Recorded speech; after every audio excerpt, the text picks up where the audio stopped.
नमस्कार, स्वागत है आपका जनादेश 2024 में। और लोकसभा चुनाव के परिणाम आ चुके हैं और परिणाम जो आए हैं उसमें एनडीए बहुमत से आराम से जीत के आया है और इंडिया अलायंस ने भी कांटे की टक्कर में अच्छी बढ़त हासिल की है और एक बेहतरीन नंबर उन्होंने भी हासिल किया है।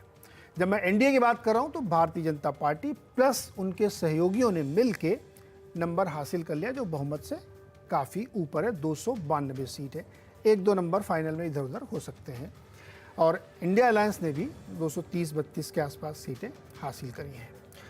इस मैंडेट को कैसे देखा जाए, क्योंकि भारतीय जनता पार्टी ने जो बहुत ऊंचे टारगेट सेट किए थे वो मीट नहीं हुए, साथ ही इंडिविजुअली भारतीय जनता पार्टी ने अपना 2019 का जो नंबर है उसको भी मिस किया है, क्योंकि 303 सीट जीतने वाली बीजेपी इस बार 240-42 पर रुक गई। तो एक बड़ा डेंट है, नंबर ऑफ सीट्स काफ़ी तेज़ी से कम हुई है।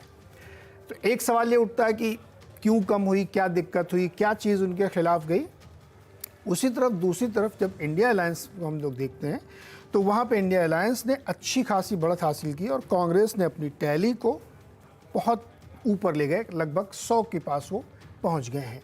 समाजवादी पार्टी ने उत्तर प्रदेश में तगड़ा गेन किया है और उन्होंने सीधे सीधे बीजेपी को डेंट किया है। अब 3-4 राज्य हैं जो इस पूरे खेल में बैटल स्टेट थे, स्विंग स्टेट थे और आउटलायर बने। उसमें उत्तर प्रदेश नंबर 1 पे, चूँकि वहाँ नंबर ऑफ सीट्स ज़्यादा हैं तो वहाँ सबसे ज़्यादा फर्क भी पड़ा है। दूसरे नंबर पे आप बंगाल को देखिए, जहाँ 18 सीटें पिछली बार जीती थी बीजेपी, वहाँ से वो नीचे आई है, उसका असर पड़ा है। राजस्थान में भी इनको काफ़ी नुकसान हुआ है और कर्नाटक में भी जितनी सीटें इन्होंने पिछली बार जीती थी उससे वो नीचे आए हैं। तो ये जो 3-4 बड़े स्टेट थे यहाँ से उनको नुकसान हुआ। महाराष्ट्र में भी नुकसान हुआ है क्योंकि एलाइज का परफॉर्मेंस काफ़ी ख़राब था। बीजेपी तो फिर भी थोड़ा बहुत मेंटेन कर पाई है, लेकिन एलाइज का परफॉर्मेंस अच्छा नहीं था।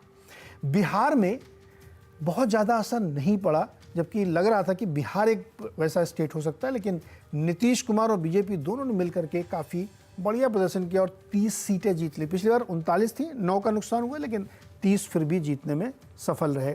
बाकी छोटे छोटे राज्य जैसे गुजरात, मध्य प्रदेश में तो हमेशा की तरह उन्होंने क्लीन स्वीप किया, बल्कि मध्य प्रदेश में जो एक सीट कमलनाथ के बेटे जीतते तो वहाँ पे भी उन्होंने बढ़त हासिल कर ली। छत्तीसगढ़ में भी उनको काफ़ी बढ़िया गेन हुआ, 29 की 29 सीटें मध्य प्रदेश में जीती हैं। गुजरात में जीती है, एक सीट शायद गुजरात में थोड़ी सी, अभी एग्जैक्ट नंबर देखेंगे हम लोग तो पता लगेगा, वो आया। दिल्ली में 7 की 7 सीटें उन्होंने जीत ली हैं।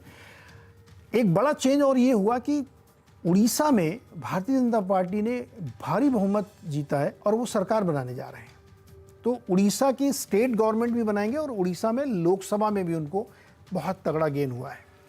हैदराबाद में, यानी हैदराबाद माफ़ कीजिएगा, आंध्र प्रदेश में जब आप जाएंगे तो आंध्र प्रदेश में चंद्रबाबु नायडू जो एनडीए के पार्टनर हैं उन्होंने बड़ी जीत हासिल की, वहाँ सरकार बनाएंगे और उन्हीं के सहयोगी और वो सब मिल के, भारतीय जनता पार्टी ने मिल के लोकसभा में भी बहुत ही बढ़िया प्रदर्शन किया है। 21 सीटें टीडीपी ने जीती हैं यहाँ पे, वाईआरसीपी केवल 4 पर सिमट गई। तो ये पूरा मोटा खाका है पूरे देश का लोकसभा चुनावों का। ये नंबर्स, ये सेटबैक को कैसे रीड किया जाए? क्या ये मानना चाहिए कि भारतीय जनता पार्टी को एक तगड़ा झटका लगा तो क्यों लगा, इंडिया अलायंस को जो गेन हुआ तो वो क्यों हुआ, और इसको क्या ये माना जाए कि 2-3 स्टेट्स ने मिल के बीजेपी का खेल खराब किया? हालांकि अभी भी वो बहुमत सरकार की जो बनाने की ज़रूरी है उससे काफ़ी ऊपर है, उसमें उनको कोई दिक्कत नहीं है और वो आराम से सरकार बना लेंगे। लेकिन इस विश्लेषण को इसलिए ज़रूरी करना है कि इस नंबर को समझना चाहिए, नई गवर्नमेंट जो बनने वाली है वो किस तरह की होगी, उसका स्वरूप क्या होगा और वो किस तरह से कामकाज पे असर पड़ेगा या नहीं पड़ेगा, इन सब पे हम लोग बातचीत करेंगे। आपको परिचय कराते हैं हमारे जो मेहमान हैं जिनसे हम चर्चा करने वाले हैं। गोपाल कृष्ण अग्रवाल भारतीय जनता पार्टी के प्रवक्ता हमारे साथ हैं, अनिल यादव कांग्रेस के प्रवक्ता हमारे साथ, फखरुल हसन चांद समाजवादी पार्टी की ओर से, किशोर तिवारी शिवसेना यूबीटी की ओर से, अनुप्रिया हमारे साथ प्रवक्ता हैं जनता दल यूनाइटेड की, सतीश के सिंह और अवधेश कुमार 2 वरिष्ठ पत्रकार मेरे साथ है। आप सबका सर बहुत बहुत स्वागत है इस चर्चा में। और जैसा कि हमने कहा कि एक जो मैंडेट आया है उसको कैसे समझा जाए, मैं उस पर ज़्यादा ध्यान जोर देना चाहता हूँ। तो मैं पहले अपने पत्रकार दोस्तों से छोटे छोटे एनालिसिस लेता हूँ, उसके बाद फिर पॉलिटिकल प्रवक्ताओं के पास जाता हूँ। सतीश जी, इस मैंडेट को आप कैसे पढ़ेंगे, कैसे रीड करेंगे? देखिए, मैं आपके शो में बराबर बोलता रहा कि ज़मीन पे बेरोजगारी, महंगाई, कमाई, अवसर आदि आदि की मतलब सब बहुत दिक्कत है। गरीबी की, किसानी की है दिक्कत। पहली बात ये थी। दूसरी बात ये भी लगा, मुझे लगता है जनता में यह बात गई कि बहुत over centralization and over individualisation है ये जो वर्तमान सत्ता थी अब तक। तो ये क्या हुआ कि और ऊपर से विपक्षियों ने झूठ या सच जो भी कहिए, संविधान, आरक्षण आदि आदि का मुद्दा, फिर न्याय पत्र जैसा कांग्रेस का एक लोक लुभावन चीज़ें ये रही, और आदमी देखने लगा कि उसके जीवन में क्या हुआ। तो और उसमें फिर देखिए, जब हिंदुत्व था तो एक हिंदू हिंदू हुआ, वो भी एक्सेस हो गया। और अंदर में देखिएगा तो जब जातियों में बट गई, तो जातियों में बंटने के बाद तो जातियों का जो कॉम्बो बनता और जिसकी मेजॉरिटी जातियों में कॉम्बो में रहती है, वो तो कुछ खेल कर ही देता है। तो अलग अलग मुद्दे रहे, और हमने आपके शो में पहले कहा भी था कि 1 to 1 बहुत जगह है सीटें कि जो बढ़िया से मैनेज कर लिया उसको वो निकाल ले जाएगा। दूसरी बात, हमको लगता है कि Bharatiya Janata party over confident रही। चुनाव अगर फरवरी में होता तो अलग माजरा होता। अटल जी जल्दी चुनाव करके चले गए थे। मोदी जी की गलती हुई कि थोड़ा उन्होंने लेट करके 7 चरणों में कराया, गर्मी का भी प्रभाव पड़ा, और इधर विपक्ष को मौका मिल गया कि वो एक भी हो जाएं और साथ में कोई 3-4 सशक्त गठबंधन भी कर लिया, जैसे यूपी में, चाहे महाराष्ट्र में, चाहे ऐसे ऐसे। तो इससे क्या हुआ कि जो अंडर कॉन्फिडेंट INDIA वाले थे, वो बहुत सिलेक्टेड टारगेटेड काम किया उन्होंने, और जो जो मुद्दे हमने गिनाए वो सारे चीज़ें मिल करके भारतीय जनता पार्टी को मतलब 10 साल के बाद 245 पे उतार दिया, जो कि 272 भी अपने आप में नहीं है। तो मैं मानता हूँ कि ये सेटबैक का कारण रहा है। और आर्थिक नीतियों में, जैसा मैंने आपके पहले भी कहा था कि आर्थिक नीतियों में परिवर्तन और एक बहुत तरह की इमेजरी बनी। ये मीडिया, सोशल मीडिया बना, मेनलाइन मीडिया भी चुनाव था। तो जो हम तो कहते थे कि राहुल गांधी की ताली सबसे ज्यादा कब बजती है, वह सब लोगों को कहता था कि जरा सुनिए कब बजती है। वो सारा कुछ मिला जुला के सम्मिलित प्रभाव से ये चीजें हुई। जी अवधेश जी, क्विक कमेंट आपका, फिर प्रवक्ताओं की तरफ चलें। देखिए, क्विक कमेंट है कि जब भारतीय जनता पार्टी को अपेक्षाओं के अनुरूप सफलता नहीं मिली, वो बहुमत प्राप्त नहीं किया है, ये भारतीय जनता पार्टी के खासकर नरेंद्र मोदी के नेतृत्व के जीवन काल का गुजरात से लेकर सबसे बड़ा धक्का है। ये एक फैक्ट है। लेकिन बाकी जो विश्लेषण हो रहा है वो आप देखेंगे कि राष्ट्रीय स्तर पर कुछ तो राष्ट्रीय स्तर पर कारण दिख रहे हैं और कुछ राज्यों पर दिख रहे हैं, कुछ यूनिफाइड कारण है। बाकी जो सतीश जी कह रहे हैं, इस प्रकार के कारणों से तो किसी भी चुनाव का हम विश्लेषण कर सकते हैं कि भैया बेरोजगारी था, फलाना था, तो वो ऐसे राज्यों में, दिल्ली जैसे प्रदेश में, गुजरात में, मध्य प्रदेश में, छत्तीसगढ़ में उसी प्रकार से लागू होना चाहिए था। ये असल में क्या है कि भारतीय जनता पार्टी इस चुनाव में अपने विजय के लिए कोई एक नारा या कोई एक सूत्र, जिसको कहते हैं बड़ा मुद्दा, खड़ा नहीं कर सकी है। ये ध्यान रखिए, बीच बीच में मुद्दे आए, वो चलते चले गए हैं। दूसरे कारण जो रहे हैं बड़े, वो ये रहे हैं कि नैरेटिव के मामले में भारतीय जनता पार्टी डिफेंसिव ज्यादा रही है, अटैकिंग कम रही है, और जवाब देने में ज्यादा रही है, और समय समय पर। तीसरा जो बड़ा कारण रहा है कि ये जानते समझते हुए कि अंततः जो उनकी मूल आइडियोलॉजी है, हिंदुत्व और राम मंदिर है, वही वोट को हमारा कंसोलिडेट करेगा। आप देखेंगे कि 22 जनवरी के बाद धीरे धीरे अयोध्या और राम मंदिर पर कोई डिबेट बीजेपी ने नहीं कराया। आपको अगले 1 महीने का आप अपना डिबेट भी देखेंगे, दूसरे भी डिबेट देखेंगे चुनाव के शुरू होने के पहले, तो जो रेगुलर घोषणाएं होती रही उनके यहां से, आज ये कार्यक्रम, आज ये करना, आज उनको भारत रत्न, आज ये, तो उस पर डिबेट होते होते, और जैसे ही कर्पूरी ठाकुर और चरण सिंह को भारत रत्न मिला, कि ऐसा चुनाव जाति और आरक्षण के बीच में उलझा कि उससे बाहर नहीं निकला। Modi ji 2nd 3rd round के पहले अयोध्या भी गए लेकिन निकल नहीं पाया। तो वो जब निकल नहीं पाया तो ये मूल कारण क्या है? मूल कारण जो मैं बार बार कह रहा हूं कि भारतीय जनता पार्टी के उम्मीदवारों से, सरकारों के लक्षण से, क्योंकि सरकार में आने के बाद बीजेपी से एक्सपेक्टेशन यह था कि भारतीय जनता पार्टी कांग्रेस और बाकी दलों से अलग राजनीतिक संस्कृति कायम करेगी, उसके कार्यकर्ताओं का, उसके प्रतिबद्ध समर्थकों का महत्व बढ़ेगा, इस सरकार से जो उनको वैधानिक लाभ चाहिए वो मिलेगा, उनका महत्व भी बढ़ेगा। ठीक इसके विपरीत स्थिति हुई है। तो 2 बार तो लोगों ने वोट दिया, लेकिन जब देख रहे हैं कि भाई ये ऐसे लोग टिकट लेके आ रहे हैं, जगह जगह कोई चेयरमैन बना हुआ है, कोई डायरेक्टर बना हुआ है, कोई वीसी बन रहा है, हमको अगर एक बीमार पड़ रहे हैं तो हॉस्पिटल में हमारा पेशेंट नहीं जा रहा है। मैं उदाहरण के लिए आपको बता रहा हूं, ये लोग इस कारण पर ध्यान नहीं देते हैं। बड़ी बड़ी बातें हो रही है। मैं लखनऊ में एक जगह एक कार्यक्रम में गया जहां मुझे बोलना था, तो वहां बीजेपी के एक नेता थे उस क्षेत्र के, 10 लोगों ने बताया कि इन्हें ने हमको नेता बनाया है, सतीश जी के लिए भी है जो बड़ी उन्होंने बताया कि उनकी पत्नी बीमार पड़ गई, पूरा जीवन बीजेपी में, लखनऊ में उनके किसी अच्छे सरकारी हॉस्पिटल में उसका एडमिशन नहीं हुआ, 1,80,000 रुपया पत्नी का गहना बेच के इलाज कराना पड़ा, और ऐसे हजारों की संख्या में आपको चीजें मिल जाएंगी।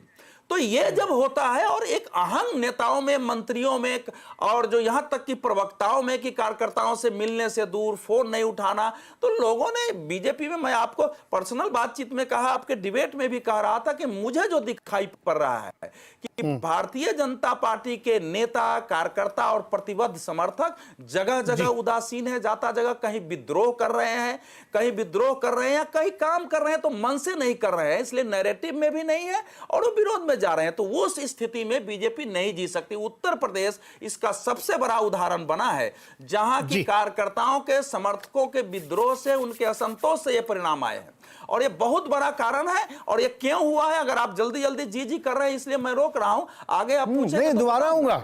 अरे अभी तो मतलब हमने एक टिप्पणी ले ली टोन सेट करने के लिए, अभी दोबारा आऊंगा आप लोगों के पास। पहले आज जिनका दिन है पहले उनके पास चलते हैं भाई। मैं 3 राजनीतिक दलों के, तो किशोर जी, अनिल जी और गोपाल जी, आप सब लोगों को पहले बात तो बहुत बहुत शुभकामनाएं। चुनाव बढ़िया संपन्न हुआ, आप सब लोग जीते, सभी जीते हैं, तो बहुत बहुत शुभकामनाएं। अब अग्रवाल जी ये बताइए कि तो बहुत बुरी तरीके से, मतलब ठीक है आप जीत गए हैं, सरकार के बहुमत जो मैजिक फिगर उससे बहुत ऊपर है, लेकिन 303 से 240 तो हार ही मानी जाएगी ना आपकी। ऐसे देखिए, जो इलेक्शन होता है, तीसरी बार हम सरकार बना रहे हैं, अपने आप में यह ऐतिहासिक क्षण है। नेहरू जी के बाद इस देश में कभी भी कोई भी सरकार किसी व्यक्ति की तीसरी बार नहीं बनी है। प्रजातंत्र में एंटी इनकम्बेंसी का भी एक बहुत बड़ा फैक्टर होता है, लेकिन ये प्रो इनकम्बेंसी जिस तरह से महत्वपूर्ण तरीके से इस बात सामने आई है, यह अपने आप में दर्शाती है कि जनता का विश्वास पूरी तरह से मोदी जी के अंतर्गत उनकी सरकार के कार्यकाल के लिए, पिछले 10 वर्ष के कार्यकाल को लेकर, आने वाले विजन को लेकर है। और एक चीज़ आप ये बहुत भूल रहे हैं, या चर्चा में अभी लाना चाहता हूँ मैं, कि उड़ीसा और आंध्र प्रदेश 2 नए प्रदेशों में हमारी सरकार बन रही है। एनडीए के लिए और भारतीय जनता पार्टी के लिए यह बहुत ही महत्वपूर्ण है। यह बात एक अपने आप में 2 नए प्रदेश अगर हमारे पास आ रहे हैं तो वह भी एक महत्वपूर्ण है। और अपोजिशन के पास है क्या? अपोजिशन के पास कांग्रेस अगर 52 के बाद 90। अग्रवाल जी प्लीज, ये ठीक है, हमने पहले कहा, हमने अपने ओपनिंग कमेंट्री में कहा कि उड़ीसा में आप बहुत बढ़िया जीत के सरकार बना रहे हैं, पहली बार राज्य बन रहे हैं, आंध्र प्रदेश बन रहे हैं। मेरे को दिलचस्पी ये है इस समय जानने की कि 303 से 240 क्यों आए, मतलब क्या गड़बड़ हुई आपसे, ये बताओ ना। अब तो हो गया ना, अब क्या बताओ खुल के क्या हुआ, मानते हो कि नहीं? नहीं, ये तो देखिए, अगर 303 से 235 आए तो इसके सबसे बड़ा विश्लेषण मैं मानता हूँ कि ये जो फॉल्स नैरेटिव कांग्रेस ने पूरा प्रचार के माध्यम से कोशिश की चलाने की, कि संविधान बदल रहे हैं, और यह जो अपने आप में ये नॉर्थ साउथ डिवाइड हो जाएगा, यह देश को जो डिविजिव डिवाइड करने की बात कर रहे हैं, यह जो नैरेटिव चलाने की कांग्रेस ने कोशिश की, और उसमें बहुत सारे जो वैश्विक स्तर पे भी बहुत सारी ताकतें हैं जो भारत को मजबूत नेतृत्व के अंतर्गत नहीं देखना चाहती। वो सब मिलके उन्होंने एक नैरेटिव, फॉल्स नैरेटिव खड़ा करने का प्रयास किया।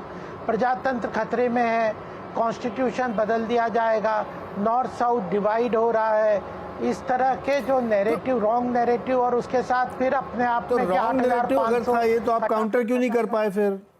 अगर ये आप कह रहे हो कि ये रॉन्ग नैरेटिव बनाया कांग्रेस ने या विपक्ष ने, तो आप नहीं काउंटर कर पाए ना, इसका मतलब फिर? नहीं, काउंटर क्यों नहीं कर, काउंटर तो किया, तभी तो तीसरी बार लोगों ने आपकी बात नहीं सुनी ना, फिर इसलिए तो आप हारे। नहीं, ऐसा बात नहीं है। पूरी तरह से जो अब आप ये कहते हो हमारी सरकार बन रही है, हम पूरी तरह से मजबूती से सरकार बना रहे हैं, तो ये अपने आप में एक महत्वपूर्ण उपलब्धि है।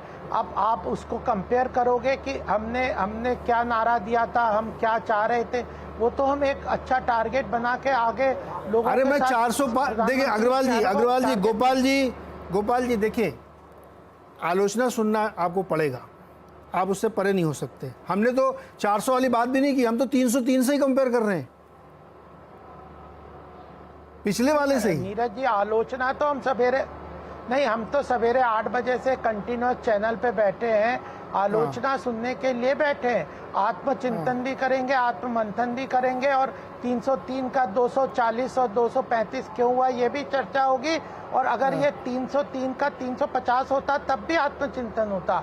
हम आत्मचिंतन तो करेंगे, और उसके आगे क्या स्ट्रेटेजिकली आगे बढ़ना है उसको भी देखेंगे। यूपी जैसे स्टेट में, जहां यूपी जैसे स्टेट में जहां पे आपने राम मंदिर बनाया, और मतलब कोर्ट के आदेश से बना, बी टेक्निकली करेक्ट, कोर्ट के आदेश से बना, और आपने इतना भव्य आयोजन उसका किया, लोगों ने उसको ग्रैस्प किया, लेकिन वोट में वो नहीं कन्वर्ट हो पाया। यूपी आपका बेसन है, योगी जी क्या बता दें कि इतनी शानदार सरकार चल रही, लेकिन वोट में कन्वर्ट नहीं हुआ। तो कुछ तो सीरियस प्रॉब्लम रही ना, जो फखरुल की पार्टी ने डेंट कर दिया आपको। बिल्कुल नीरज जी, वो बिल्कुल सही बात आपने कही है। कोई ना कोई कारण तो होगा कि कम सीटें क्यों हुई है, तो लेकिन उसको ये नहीं कह सकते कि इतना फैलेसी ऑफ लॉजिक कहते हैं कि हमारी सीटें कम हो गई यूपी में, तो हमने राम मंदिर बनवाया इसलिए कम हो गई।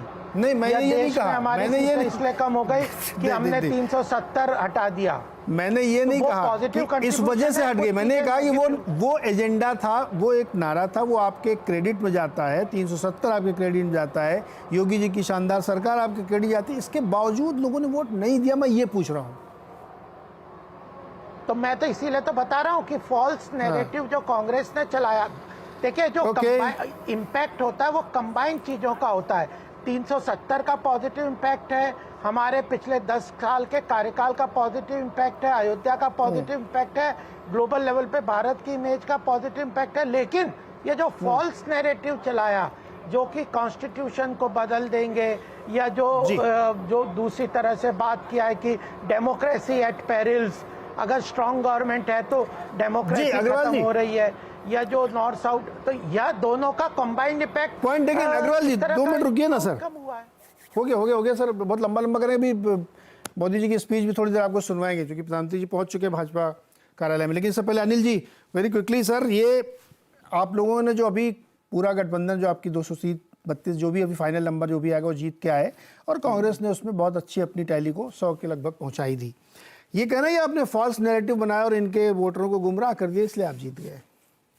देखिए, मुझे लगता है कि फॉल्स नैरेटिव तो मेरे मित्र अग्रवाल साहब अभी भी बना रहे हैं। ये कह रहे हैं कि इन्होंने झूठ फैलाया, झूठ हमने नहीं फैलाया। ये तो बातें आपके सांसदों ने कही। अनंत हेगड़े ने कहा कि भाई संविधान को बदलना है, 400 से ज्यादा सीटें चाहिए। ज्योति मिर्धा ने कहा, राजस्थान की उप मुख्यमंत्री ने कहा, तमाम आपके नेता कहते फिर रहे थे।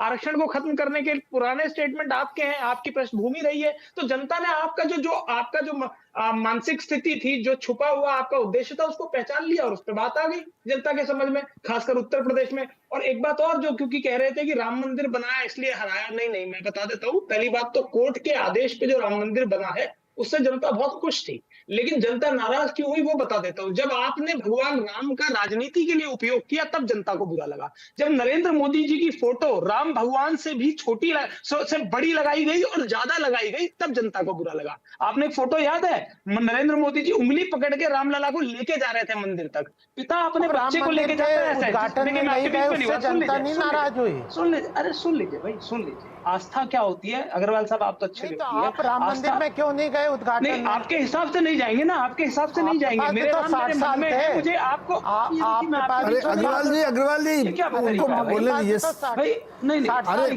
अग्रवाल जी, गोपाल जी, ये गोपाल जी। आप जो 2014 के बाद बने हुए जो हिंदू है ना, उनको अपना धर्म रोज दिखाने की जरूरत पड़ती है। जो पुराने हिंदू हैं, जो सनातनी लोग हैं, उनका धर्म उनके दिल में बसता है। उन्हें अगर मेरे राम मेरे हृदय में है, मैं 4 बार अयोध्या जा चुका हूँ, मैं तो नहीं फोटो दिखा रहा। सुन लीजिए, अरे सुन लीजिए, पहला अधिकार क्या हो रहा है भाई, क्या हो रहा है? मैं इनकी एक बार अग्रवाल जी आपने कहा ना कि भाई, आपने चिंतन करेंगे, तो कम से कम सुनिए तो दूसरे को भाई, उनको भी सुनिए ना। आपको इतनी देर तक वो सुनने तो कुछ भी नहीं बोले।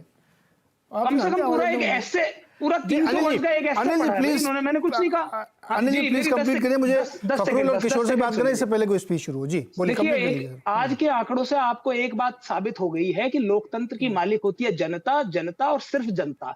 जनता ने साबित कर दिया कि किसी के पास हजारों करोड़ रुपए इलेक्टोरल बॉन्ड का क्यों ना हो, सीबीआई ईडी क्यों ना हो, लेकिन फैसला जो है गद्दी किसको देनी है, ये फैसला जनता करती है। और एक और जो गुब्बारा बहुत उत्तर प्रदेश ने फोड़ दिया है, वो भी बता देता हूं। और ये तो क्योंकि देश का नहीं, विश्व का सबसे पॉपुलर नेता मोदी जी को बताते थे, तो जो मोदी जी पिछली बार लगभग 5 लाख के अंतर से जीते थे, वो इस बार कई गुना अंतर उनका कम हो गया है। वही राहुल गांधी जी दोनों सीटों से कई गुना ज्यादा अंतर से जीते हैं, लगभग 4 लाख के अंतर से जीते हैं। तो ये जो फॉल्स नैरेटिव बनाना जिसे कहते हैं ना, वो ये होता है जो आप पैसे की ताकत पर, मीडिया की ताकत पर, सोशल मीडिया की ताकत पर। अनिल जी रोकूंगा यहाँ पे, मैं चाहता हूँ कि जल्दी जल्दी एक कमेंट सबके हो जाए। फखरुल हसन चांद जी, बहुत बहुत बधाई आपको, बहुत सारी सीटें आपने जीती। और ये लेकिन फिर भी आप लोग भी काफ़ी नीचे रह गए, तो वो मैजिक फिगर तक नहीं पहुँच पाए। क्या कहेंगे आप? एग्जिट पोल सारे नकार दिए जनता ने, सारे झूठे प्रचार जितने एग्जिट पोल थे। और कम से कम अब मीडिया को, सारे मीडिया चैनलों को जनता से माफ़ी मांग लेनी चाहिए कि वो जो एग्जिट पोल दिखाए थे वो गलत थे, वो झूठे थे। समाजवादी पार्टी ने अपना एग्जिट पोल जारी किया था, मैंने भी उसे कल पोस्ट किया था एक्स पे। और अगर उन सीट्स को आप टैली कर लीजिए तो सब जीत रहे हैं। और जब मुझे समझ में ये नहीं आया कि कैसे वो एग्जिट पोल तैयार किए गए। मैंने चौथे चरण में, अगर मैं आपको वीडियो भेजूं तो एक चैनल पे था, मैंने फैजाबाद सीट के लिए पहले कहा था कि वो सीट हम लोग जीतेंगे, और आज वो सीट जीते हैं। देखिए सवाल ये है कि जनता के मुद्दे किसने उठाए नीरज जी, जनता के मुद्दे और जनता के दर्द को किसने समझा। हम जनता के मुद्दों को उठाते रहे, जनता की बात करते रहे। आदरणीय अखिलेश यादव जी ने जो पीडीए नारा दिया था, जो देश के संविधान की बचाने वाली बात थी, जो पेपर लीक की बात थी, उस पर जनता ने भरोसा किया।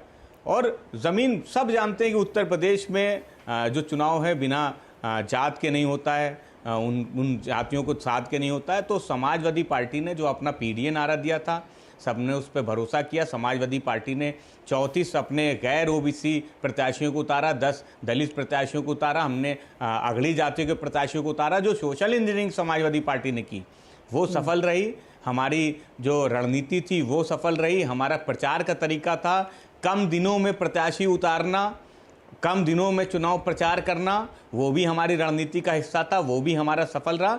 तो समाजवादी पार्टी समझती कि इंडिया गठबंधन को बड़ा गेन हुआ है। भारतीय जनता पार्टी और किसी भी दल को बहुमत नहीं मिला है, बहुमत से बहुत दूर है, चाहे भारतीय जनता पार्टी हो चाहे इंडिया गठबंधन हो। एनडीए को बहुमत जरूर मिला है लेकिन भाजपा को बहुमत नहीं मिला है। और ये जरूरी नहीं है कि जो इंडिया गठबंधन के साथी हैं, उनके घटक दल हैं, वो आने वाले समय में भी उनके साथ रहेंगे। तो अभी बड़ा सवाल है कि सरकार कौन बनाएगा। भारतीय जनता पार्टी के ये कह देना कि वो तीसरी बार सरकार बनाने जा रहे हैं, मैं समझता हूँ थोड़ी जल्दी है। और समाजवादी पार्टी की फर्रुखाबाद सीट जो हम जीत रहे थे, उस पे डीएम साहब उस पे सर्टिफिकेट इशू नहीं कर रहे थे। हम आपके चैनल के माध्यम से इलेक्शन कमीशन से कहना चाहते हैं, निष्पक्ष तरीके से, पारदर्शी तरीके से उस फर्रुखाबाद की मतगणना कराई जाए। वहां पे जो कुछ भी हो रहा है वो इस देश के लोकतंत्र के लिए अच्छे संकेत नहीं है। जी जी। अच्छा मैं क्विकली एक कमेंट किशोर जी का भी ले लूँ, नहीं तो उस समय स्पीच शुरू आएगी। आपने दो बातें की, उसमें एक बात बड़ी इंटरेस्टिंग आपने कही कि यूपी में जाति साधना पड़ता है। ये ध्यान रखिए सभी लोगों को, बहुत इंपॉर्टेंट बात कही उन्होंने और एक सच्चाई भी है समाज की। दूसरी बात आपने जो अभी सब टीवी चैनलों और पोलस्टर्स को सुना दिया, तो मैं सिर्फ खाली ध्यान रहे इसलिए बता देना चाहता हूँ कि 14 से लेकर के 24 के बीच में आप 10 बार हार चुके, तब भी वही पोलस्टर्स थे।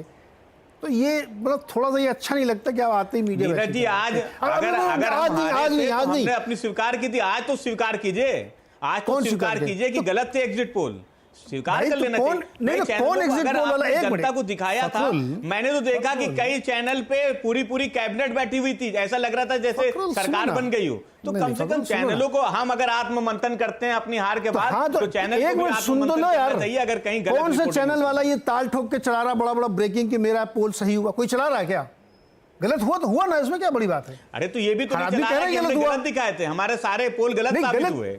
नहीं, तो जब 24 बार सही हुए तो आपने आके हमारी बधाई दी थी क्या? सर्टिफिकेट दिया था आपने जब अभी 22 में जब आ रहे थे बधाई देते आगे आते कि हाँ भाई मैं सर्टिफिकेट दे रहा हूँ सबको। ये मैं इसलिए कहता हूँ ये जो आप लोग बैशिंग करने लगते इसका कोई फायदा नहीं सर। 10 बार हार चुके हैं आप, वो छोड़ दो उसमें, इसलिए उस बहस में मत पड़ो आप कि किसी को आपने सर्टिफिकेट दिया था साहब मैं तो आपका मुरीद हो गया हूँ क्योंकि आपका पोल एकदम सही हो गया। यानी इसमें इस बहस में नहीं जाते, हम लोग कर चुके हैं एक बार पहले। किशोर तिवारी जी कहाँ है? किशोर तिवारी जी को लेके आइए जल्दी फटाफट। मुस्कुरा रहे हैं सर, कुछ बोलेंगे भी क्या? आपकी बार सुपड़ा साहब और सन्यास? अरे सन्यास तो देखो मैं एक बात बोलता हूँ, जो मुद्दे जनता के हैं, अगर आप उत्तर प्रदेश का चुनाव देखेंगे तो उत्तर प्रदेश के ग्रामीण क्षेत्र के अंदर या महाराष्ट्र के ग्रामीण क्षेत्र के अंदर जहाँ किसान है, जहाँ बेरोजगारी का ज्यादा फटका है, वहां पर इनको नकारा है। और इंडिया गठबंधन को जो 100% राइज मिला है, दुगनी सीटें हुई है, वो भी ग्रामीण क्षेत्र से आई है। उत्तर प्रदेश में तो जितने भी मेट्रोपोली है वहां पर बीजेपी चुन के आई है और बम्पर वोटों से आई है। पर जैसे ही ग्रामीण क्षेत्र लगा तो महाराष्ट्र में भी वो हुआ। तो ग्रामीण क्षेत्र के जो इशू है, किसानों के जो इशू है, अब एग्जिट पोल ये वो सब छोड़ दो, जो एग्जैक्ट पोल आ गए, जो जितनी बातें करते थे वीवीपैट की मोजना होना, ये होना वो होना, ये सब रह गया एक तरफ। मैं बता रहा हूं कि हमें 234 सीटें मिली है और 234 सांसद अपनी जवाबदारी ढंग से लगाएंगे तो भारत की जो समस्या है, महंगाई, बेरोजगारी, किसानों को जिंदगी देना, तो इस पे हम पर्याय निकाल सकते। एक कंस्ट्रक्टिव अपोजिशन की भूमिका में अभी से चले जाना चाहिए। मैं इसलिए इस बात के लिए करता हूं कि सत्ता के लिए जो लोग हैं वो सत्ता के लिए रहेंगे। अभी मैं अग्रवाल जी को, गोपाल जी को सुन रहा था, वो इलेक्शन मोड में चले रहे। अरे बाहर निकलो, इलेक्शन मोड में नहीं है अभी। अब हमारे को जवाबदारी लेना है। आपको 290 सीट मिले हैं, आपको खुद के भरोसे सीट नहीं मिले हैं, तो आपको अलाइंस के साथ रहना है, तो ये सब चलेगा। हम तो आपके अलाइंस बहुत दिनों तक थे, तो हमने आपका रवैया देखकर ही हमने छोड़ा। तो मुझे लगता है कि बीजेपी को जो कोर इश्यूज को समझ ले, जो कोर इश्यूज को समझ ले, ऐसे नेतृत्व के हाथ में सत्ता देनी चाहिए। और दोबारा जाने का मन बना रहे हैं क्या?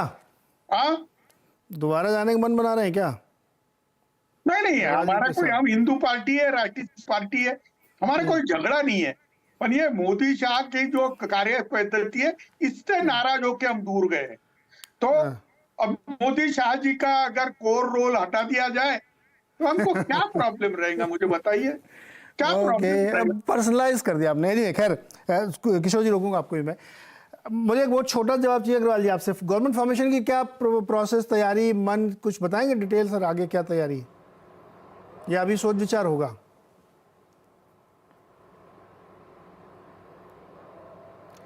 गोपाल जी आपसे सवाल है सर। ये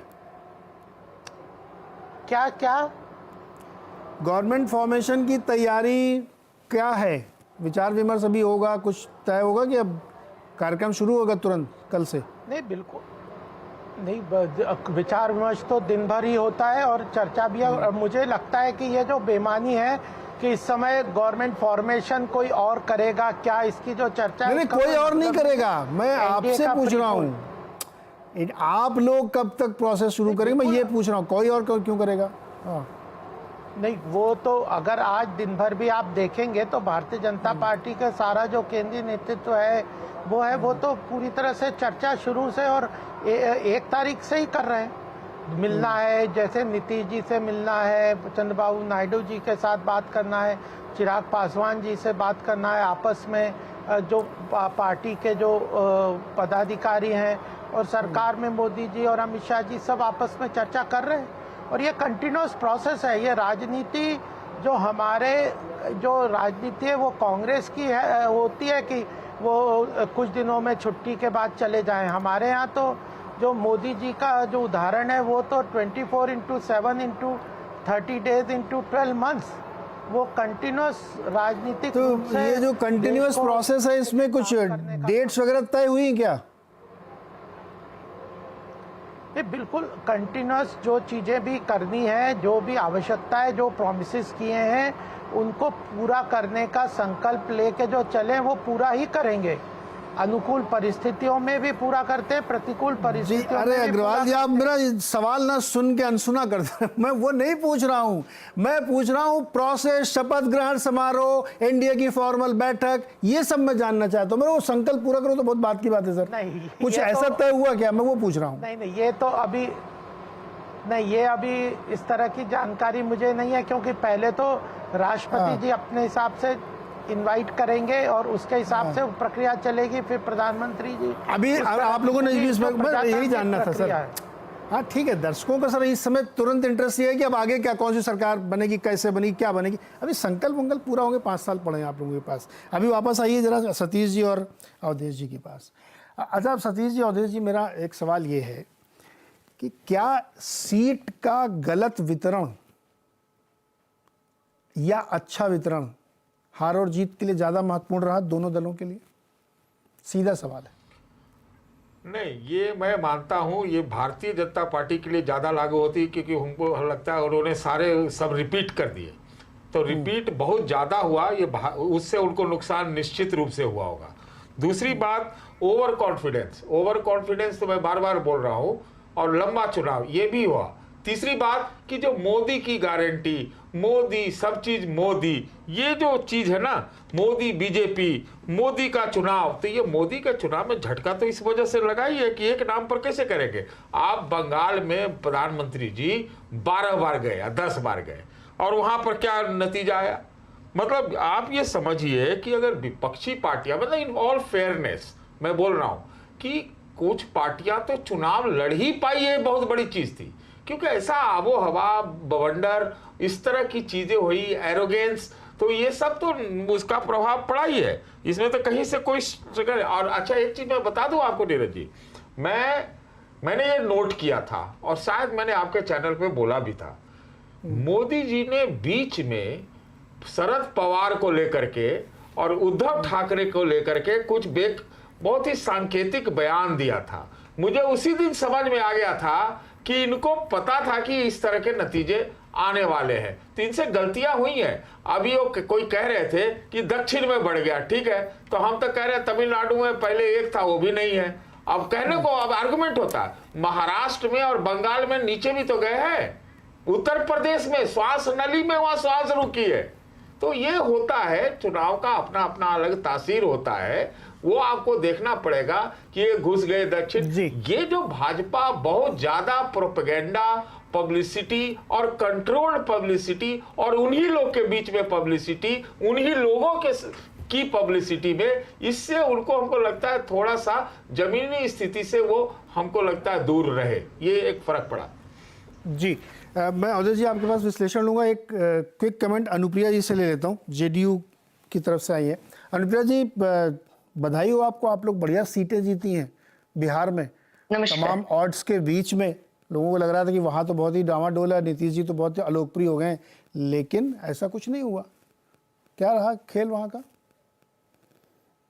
नीरज जी, बिहार की जनता को पता है कि अगर बिहार की जनता जंगल राज से बाहर निकली हो और बिहारी होने पर अगर पूरे विश्व भर में गर्व महसूस अगर किसी ने कराया हो तो वह नीतीश कुमार जी हैं। देखिए, नीतीश कुमार जी ने न जाति की राजनीति की, न धर्म की राजनीति की, और यह नीतीश कुमार जी का बहुत पहले से 2005 से ही उनका पूरा जीवन और उनकी पूरी कार्यशैली पूरे बिहार पे और बिहार की जनता के लिए रहा।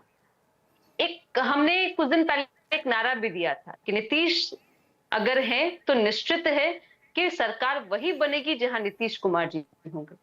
हमने निश्चित तौर पे महागठबंधन को हमने खड़ा किया, लेकिन महागठबंधन के अंदर जिस तरह से अपने सहयोगी दलों को दरकिनारा करने की जो राजनीति रही और जिसका खामियाजा मुझे लगता है कि मैं जेडीयू की प्रवक्ता के रूप में बैठी, तो मुझे पहले लगता है कि बिहार पे मैं चर्चा कर लूं, फिर मैं आपके साथ जुड़ूंगी। बिहार में अगर आप देख रहे होंगे तो जो हमारे सबसे बड़े प्रतिद्वंदी दल के रूप में जो आरजेडी है, आज उसकी स्थिति क्या है? देखिए, आरजेडी का जो शासन काल था, जो तेजस्वी यादव जी जो 17 महीने का क्रेडिट ले रहे थे, लेकिन 90 से 2005 जो उनके माता पिता का शासन काल था, उसका क्रेडिट नहीं ले पाए। क्यों नहीं ले पाए? क्योंकि उनको पता था कि वो शासनकाल इतना दुर्भाग्यपूर्ण रहा, इतना क्रूरतापूर्ण रहा कि बिहार की जनता उसको अभी तक ना भूल पाई है। और आदरणीय प्रधानमंत्री मोदी जी भी अपने भाषण में, मुझे लगता है कि कोई ऐसा एक भी मंच नहीं है जहां उन्होंने इस बात की चर्चा ना की हो। हर जगह उन्होंने कहा कि बिहार अगर आज सुरक्षित है तो नीतीश कुमार जी के कारण है। जी। दूसरी महत्वपूर्ण बात एक मैं बोलना चाहूंगी, आपने पूछा कि ऐसा क्या हो गया वहां पे। आप इलेक्शन कमीशन की रिपोर्ट देखेंगे, जो वोटिंग परसेंटेज की बात मैं कर रही हूँ, आप फर्स्ट फेज को छोड़ दें, 6 फेजों में महिला मतदाताओं की जो वोटर्स थी वो बाहर निकली।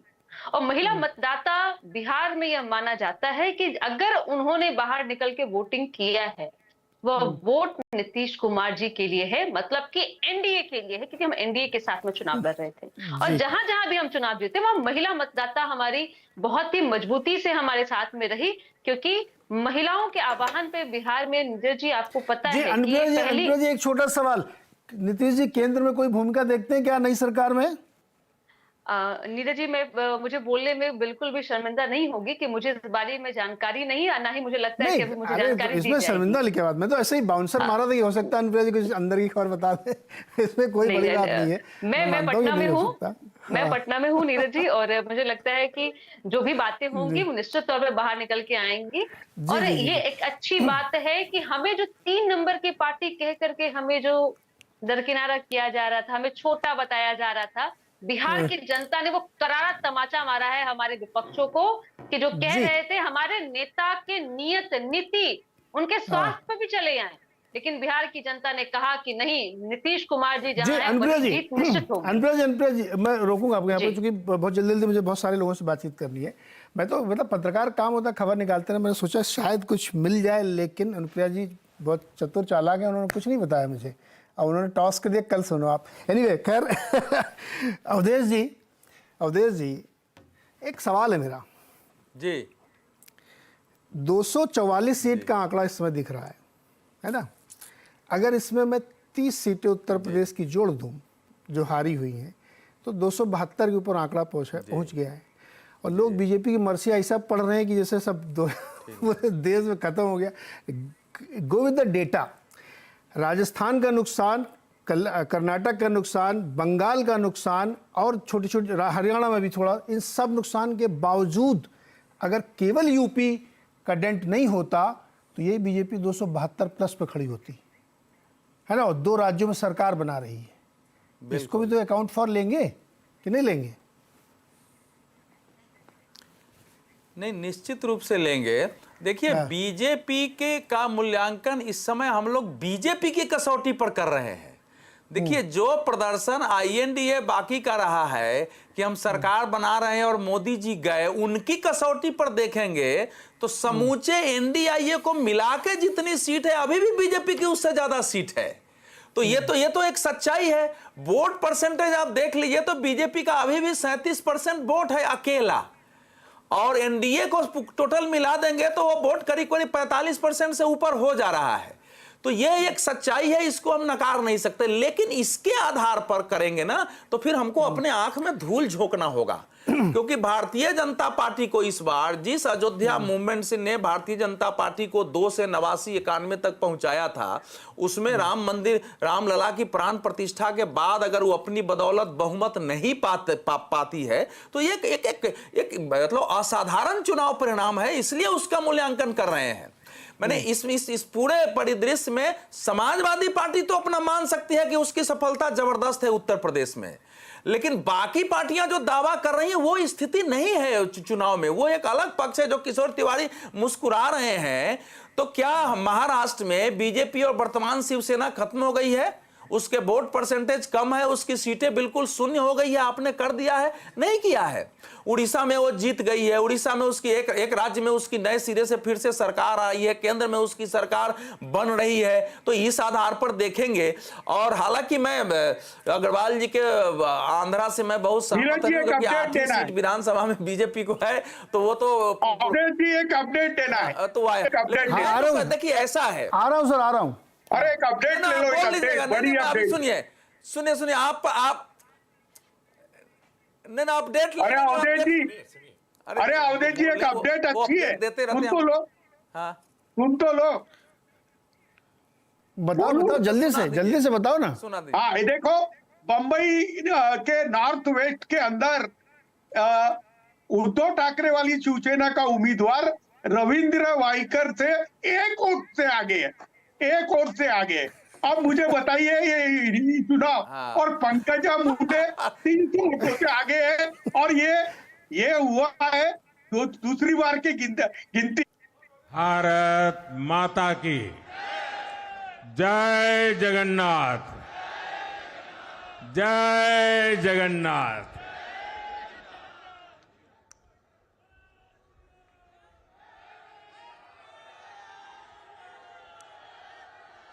आपका ये स्नेह, आपका ये प्यार, इस आशीर्वाद के लिए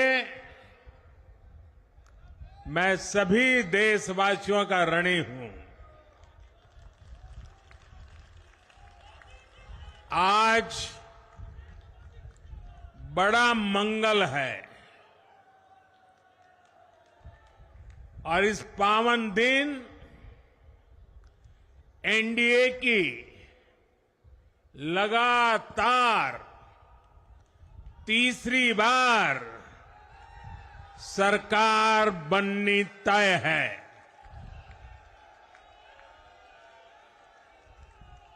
हम सभी जनता जनार्दन के बहुत आभारी हैं। देशवासियों ने भाजपा पर, एनडीए पर पूर्ण विश्वास जताया है। आज की ये विजय दुनिया के सबसे बड़े लोकतंत्र की जीत है। ये भारत के संविधान पर अटूट निष्ठा की जीत है। ये विकसित भारत के प्रण की जीत है। ये सबका साथ सबका विकास इस मंत्र की जीत है। ये 140 करोड़ भारतीयों की जीत है। भाइयों और बहनों, मैं आज देश के चुनाव आयोग का भी अभिनंदन करूंगा। चुनाव आयोग ने दुनिया का सबसे बड़ा चुनाव इतनी कुशलता के साथ संपन्न कराया। करीब 100 करोड़ मतदाता, 11 लाख पोलिंग स्टेशन, 1.5 करोड़ मतदान कर्मी, 55 लाख वोटिंग मशीनें, हर कर्मचारी ने इतनी प्रचंड गर्मी में अपने दायित्व को बखूबी निभाया। हमारे सुरक्षा कर्मियों ने अपने कर्तव्य भाव का शानदार परिचय दिया। भारत के चुनाव प्रोसेस, चुनाव के इस पूरे सिस्टम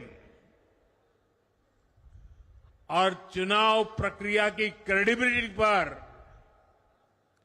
हर भारतीय को गर्व है। इस स्केल पर चुनाव का,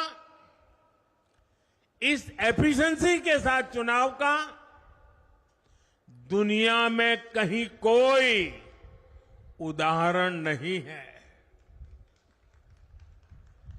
और मैं देशवासियों को कहूंगा, मैं इन्फ्लुएंसर्स को कहूंगा, मैं ओपिनियन मेकर्स को कहूंगा कि भारत की लोकतंत्र में ये चुनावी प्रक्रिया की ताकत है, एफिशिएंसी है।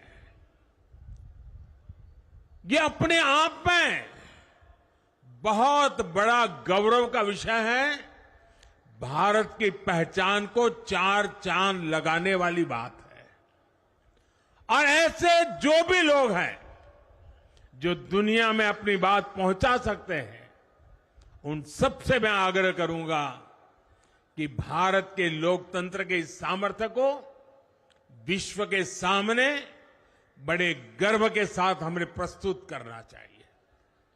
इस बार भी भारत में जितने लोगों ने मतदान किया, वो अनेक बड़े लोकतांत्रिक देशों की कुल आबादी से भी ज्यादा है।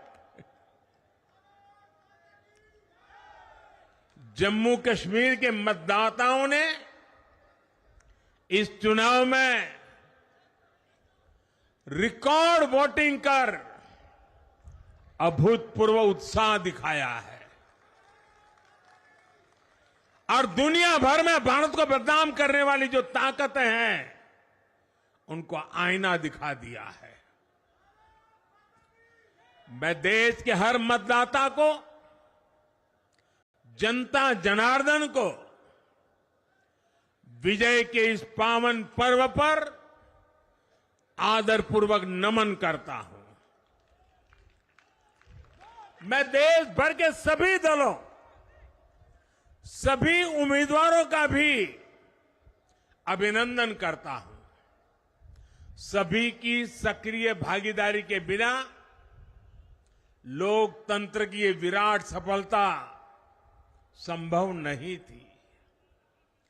भाजपा के, एनडीए के हर कार्यकर्ता साथी को भी मैं हृदय से धन्यवाद करता हूं। साथियों, इस चुनाव के, इस जनादेश के कई पहलू हैं।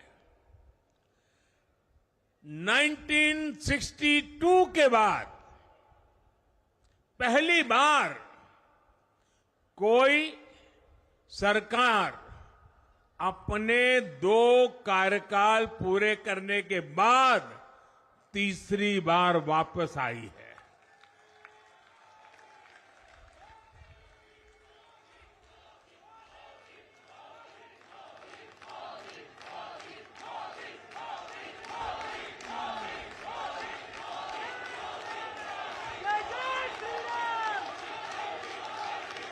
राज्यों में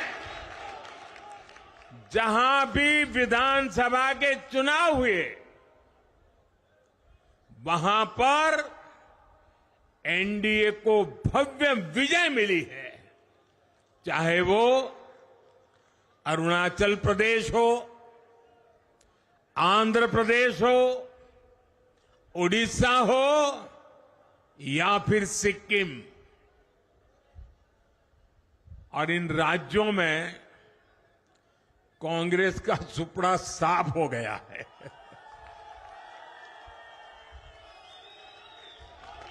मेरे पास डिटेल तो नहीं है, लेकिन शायद उनको जमानत बचाना भी मुश्किल हो गया होगा।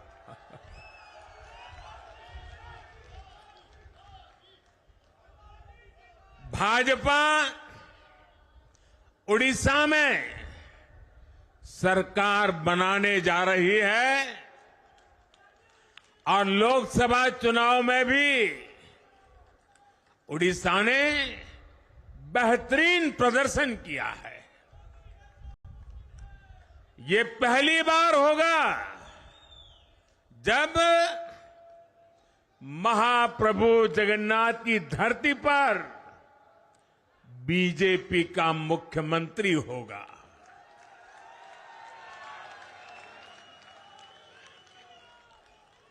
बीजेपी ने केरला में भी सीट जीती है। हमारे केरल के कार्यकर्ताओं ने बहुत बलिदान दिए हैं। कई पीढ़ियों से वो संघर्ष भी करते रहे, जन सामान्य की सेवा भी करते रहे, और पीढ़ियों से, मैं सालों से नहीं कह रहा हूं, पीढ़ियों से जिस क्षण का इंतजार किया वो आज सफलता को चूमने लगी है।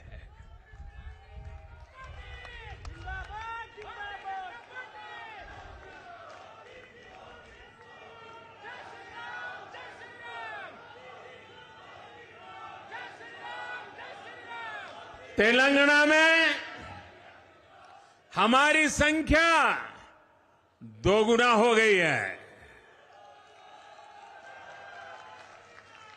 मध्य प्रदेश, गुजरात, छत्तीसगढ़, दिल्ली, उत्तराखंड, हिमाचल, ऐसे कई राज्यों में हमारी पार्टी ने लगभग क्लीन स्वीप किया है। मैं इन सभी राज्यों और अरुणाचल प्रदेश, ओडिशा, आंध्र प्रदेश और सिक्किम विधानसभा के मतदाताओं का भी विशेष आभार व्यक्त करता हूं। मैं इन राज्यों की जनता को विश्वास दिलाता हूं कि केंद्र सरकार आपके विकास के लिए कोई कोर कसर बाकी नहीं छोड़ेगी। आंध्र प्रदेश में चंद्रबाबू नायडू जी के नेतृत्व में एनडीए ने शानदार प्रदर्शन किया है। बिहार में नीतीश बाबू के नेतृत्व में भी एनडीए ने शानदार प्रदर्शन किया है। साथियों, 10 वर्ष पहले देश ने बदलाव के लिए जनादेश दिया था। तब देश ने हमें, क्योंकि वो समय था देश निराशा की गर्त में डूब चुका था। 2013-14 का कालखंड देखिए, देश निराशा की गर्त में डूब चुका था। फ्रेजाइल 5 शब्दों से मैं नवाजा जाता था। हर दिन अखबारों की हेडलाइन घोटालों से भरी रहती थी। देश की युवा पीढ़ी अपने भविष्य के संबंध में आशंकित हो गई थी।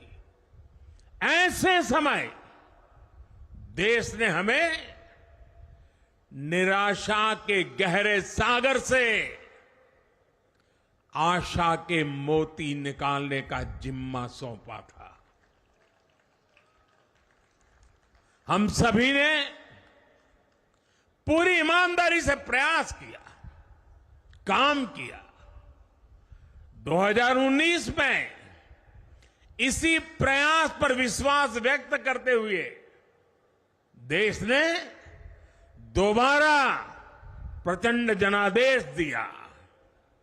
इसके बाद एनडीए का दूसरा कार्यकाल विकास और विरासत की गारंटी बन गया। 2024 में इसी गारंटी के साथ हम जन जन का आशीर्वाद लेने देश के कोने कोने में गए। आज तीसरी बार जो आशीर्वाद एनडीए को मिला है, मैं इसके सामने जनता जनार्दन के सामने विनय भाव से नतमस्तक हूं।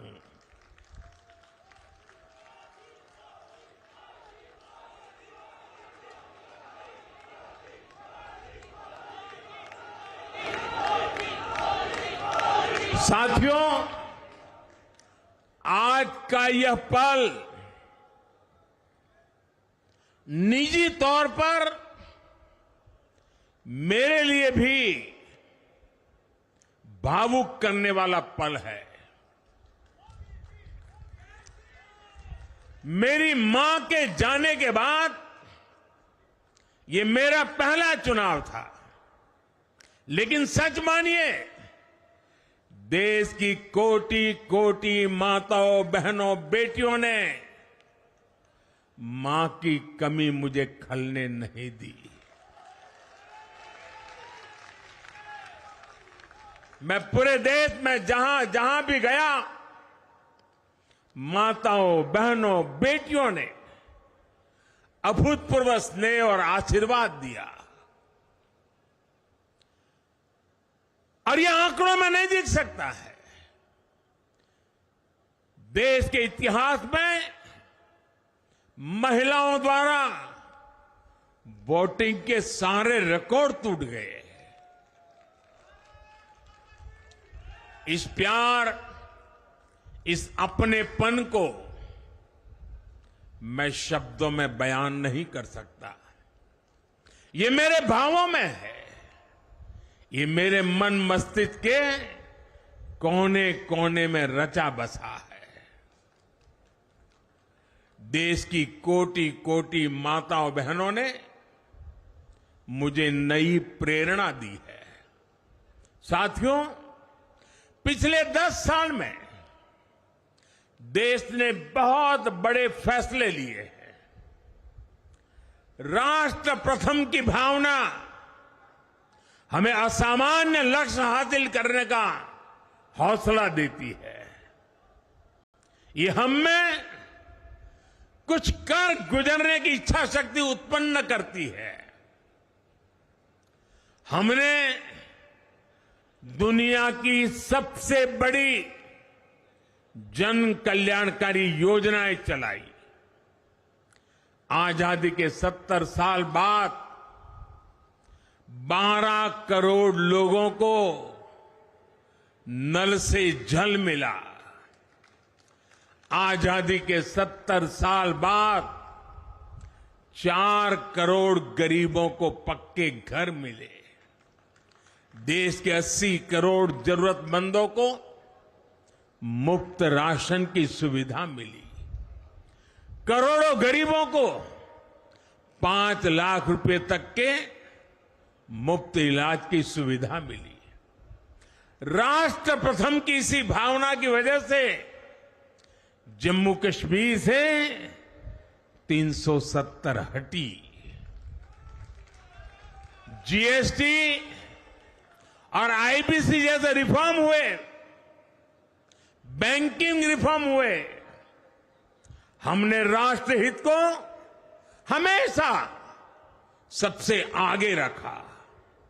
आप याद करिए, कोरोना का इतना बड़ा संकट आया, हमने वही फैसला लिया जो देश हित में था, जनहित में था।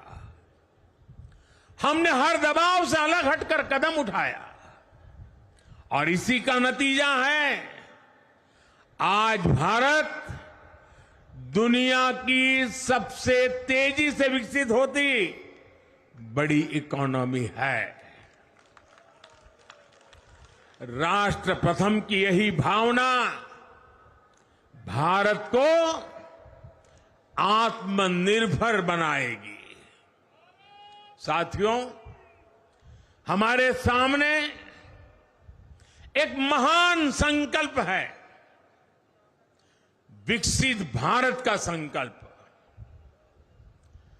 10 साल के बाद लगातार तीसरी बार जनता जनार्दन का प्यार, उनका आशीर्वाद हमारा हौसला बढ़ाता है, हमारे संकल्प को नई मजबूती देता है, नई ऊर्जा देता है।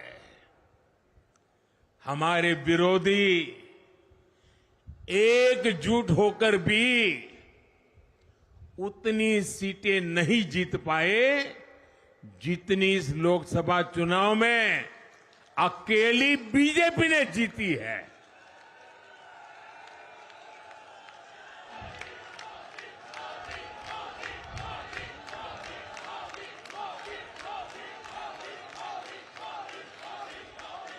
मैं देश के कोने कोने में उपस्थित बीजेपी के कार्यकर्ताओं को कहूंगा, देशवासियों को कहूंगा,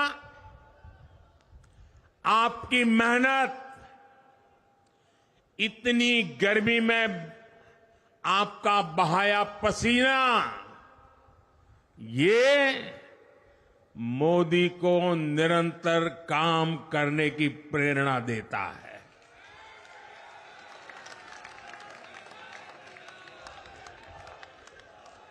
और मैं देशवासियों का दोबारा दोहराना चाहता हूं, अगर आप 10 घंटे काम करेंगे तो मोदी 18 घंटे काम करेगा।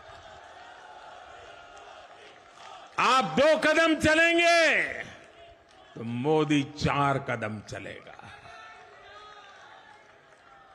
हम भारतीय मिलकर चलेंगे, देश को आगे बढ़ाएंगे। तीसरे कार्यकाल में देश बड़े फैसलों का एक नया अध्याय लिखेगा। और ये मोदी की गारंटी है।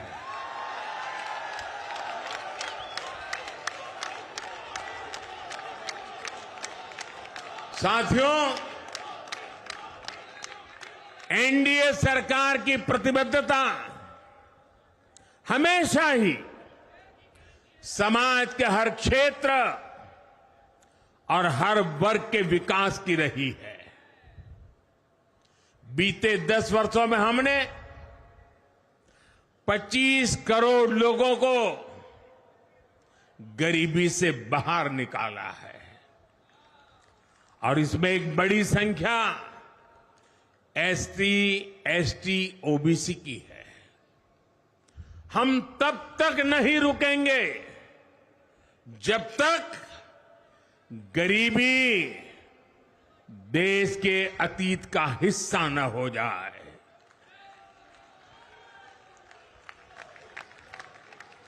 वुमेन लेड डेवलपमेंट हमारी सरकार के गवर्नेंस मॉडल के केंद्र में रहा है। स्पोर्ट्स से स्पेस और एंटरप्रेन्योरशिप तक हम हर क्षेत्र में माताओं, बहनों, बेटियों को नए अवसर देने के लिए काम करेंगे। बीते 10 वर्षों में आपने देखा है, हमने मेडिकल कॉलेज की संख्या 2 गुनी की है, एम्स की संख्या 3 गुनी की है, स्वरोजगार और स्टार्टअप में ऐतिहासिक बढ़ोतरी हुई है। हमने भारत को दुनिया का दूसरा सबसे बड़ा मोबाइल मैन्युफैक्चर बनाया है। अब इलेक्ट्रॉनिक्स, सेमीकंडक्टर और ऐसे नए सेक्टर्स में और तेजी से काम किया जाएगा। हमने देश के डिफेंस प्रोडक्शन और एक्सपोर्ट को बढ़ाने का प्रयास किया है। हम तब तक नहीं रुकेंगे जब तक देश का डिफेंस सेक्टर आत्मनिर्भर नहीं बन जाता। हम अपने युवाओं को शिक्षा, रोजगार, स्वरोजगार हर क्षेत्र में सशक्त करेंगे। किसानों के लिए बीज से बाजार तक आधुनिक नीतियों को बनाने का काम और प्राथमिकता पर होगा। दलहन से लेकर खाद्य तेल तक हम हमारे किसानों को हर क्षेत्र में आत्मनिर्भर बनाने के लिए काम करते रहेंगे। साथियों, आने वाला समय ग्रीन एरा है, हरित युग का है। आज भी हमारी सरकार की नीतियां प्रगति, प्रकृति और संस्कृति के समागम की है। हम ग्रीन इंडस्ट्रियलाइजेशन पर निवेश बढ़ाएंगे। ग्रीन एनर्जी हो या फिर ग्रीन मोबिलिटी, हम भारत को सबसे आगे ले जाएंगे। भारत को दुनिया की तीसरी बड़ी इकोनॉमी बनाने के लिए एनडीए सरकार पूरी शक्ति से काम करेगी। भाई और बहनों, आज का भारत वैश्विक समाधान का हिस्सा भी बन रहा है। हमने कोरोना के दौरान देखा है कि कैसे भारत की वैक्सीन कैपेसिटी ने दुनिया को संकट से बचाने में मदद की। हमारे चंद्रयान ने चंद्रमा के साउथ पोल पर लैंडिंग करके स्पेस एक्सप्लोरेशन के नए रास्ते खोले हैं। क्लाइमेट चेंज से लेकर फूड सिक्योरिटी तक जो भी विषय दुनिया के सामने है, भारत उनके लिए काम करना अपनी जिम्मेदारी समझता है।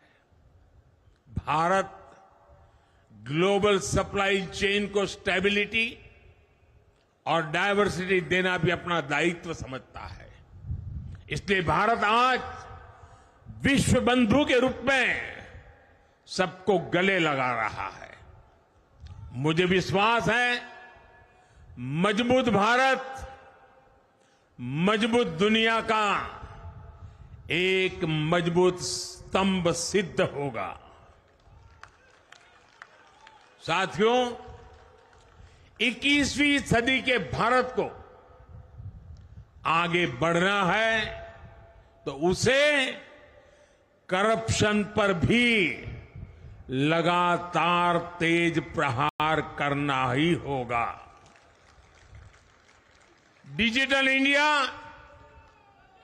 और टेक्नोलॉजी ने करप्शन के अनेक रास्ते बंद किए हैं, लेकिन ये भी सच है कि करप्शन के खिलाफ लड़ाई दिनों दिन कठिन हो रही है। राजनीतिक स्वार्थ के लिए जब करप्शन का महिमा मंडन शुरू हो जाए और इसमें निर्लज्जता की सारी हदें पार हो जाए, तब करप्शन को बहुत ताकत मिल जाती है।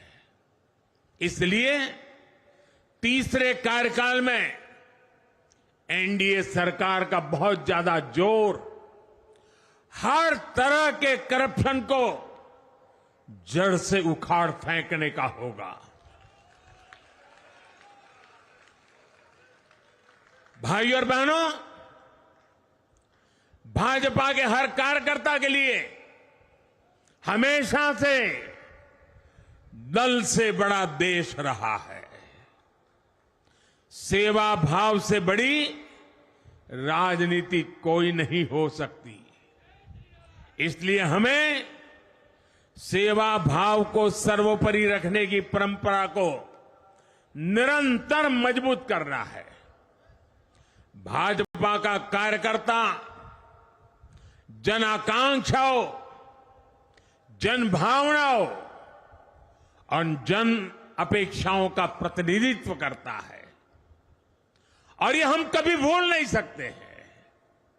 जरूरी है कि समाज के हर वर्ग से और हर व्यक्ति से हम निरंतर संवाद करते रहे।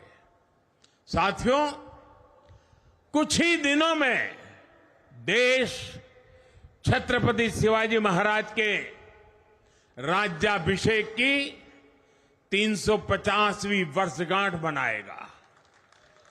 उनका जीवन अपने आप में इस बात की प्रेरणा है कि ध्येय पथ पर अड़ी कैसे रहा जाता है।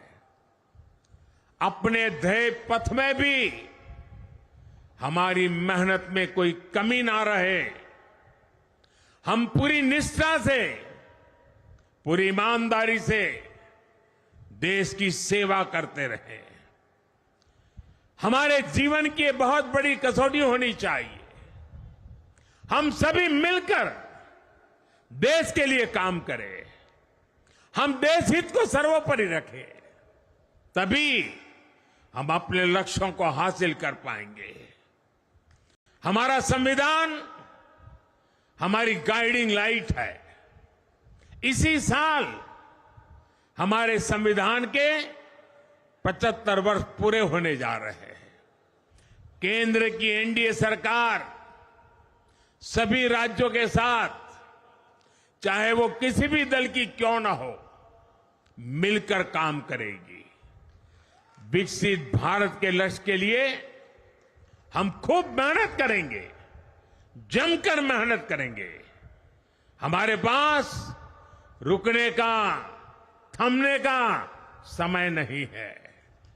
ये राष्ट्र नीति के लिए एकजुट होकर आगे बढ़ने का समय है। विकसित भारत के हमें निरंतर बड़े फैसले लेने हैं। भारत के उज्जवल भविष्य के लिए उत्तम फैसले भी लेने हैं। 6 दशक के बाद देश के मतदाताओं ने एक नया इतिहास रचा है। 6 दशक बाद किसी गठबंधन को, एनडीए को लगातार तीसरी बार देश की सेवा करने का अवसर दिया है। जनता जनार्दन के साथ विश्वास का ये अटूट रिश्ता, ये लोकतंत्र की बहुत बड़ी शक्ति है। आपका आशीर्वाद नए उत्साह, नए उमंग के साथ काम करने की हमारी ऊर्जा है। मैं हमारे अध्यक्ष श्रीमान नड्डा जी और संगठन की केंद्र की टीम, संगठन की राज्यों की टीम, जिले की टीम, मंडल की टीम, बूथ लेवल की कमेटी हो या पन्ना प्रमुख, नड्डा जी के नेतृत्व में अनेक चुनौतियों के बीच जिस हिम्मत के साथ, जिस समर्पण भाव से राष्ट्र प्रथम के मंत्र को जीते हुए इस चुनावी जंग में एनडीए को विजय दिलाई है, वे सबके सब अनेक अनेक अभिनंदन के पात्र हैं। मैं आज देशवासियों ने मुझ पर बहुत बड़ी कृपा की है, भारतीय जनता पार्टी पर बहुत बड़ी कृपा की है, एनडीए पर बहुत बड़ी कृपा की है। मैं 140 करोड़ देशवासियों का पुनः आभार व्यक्त करता हूं। मैं हमारे एनडीए के सभी साथियों का भी हृदय से बहुत बहुत अभिनंदन करता हूं। मैं इस देश के महान लोकतंत्र को, महान संविधान को फिर श्रद्धापूर्वक नमन करता हूं। मेरे साथ बोलिए, भारत माता की, भारत माता की, भारत माता की, वंदे वंदे वंदे वंदे वंदे वंदे वंदे। बहुत बहुत धन्यवाद।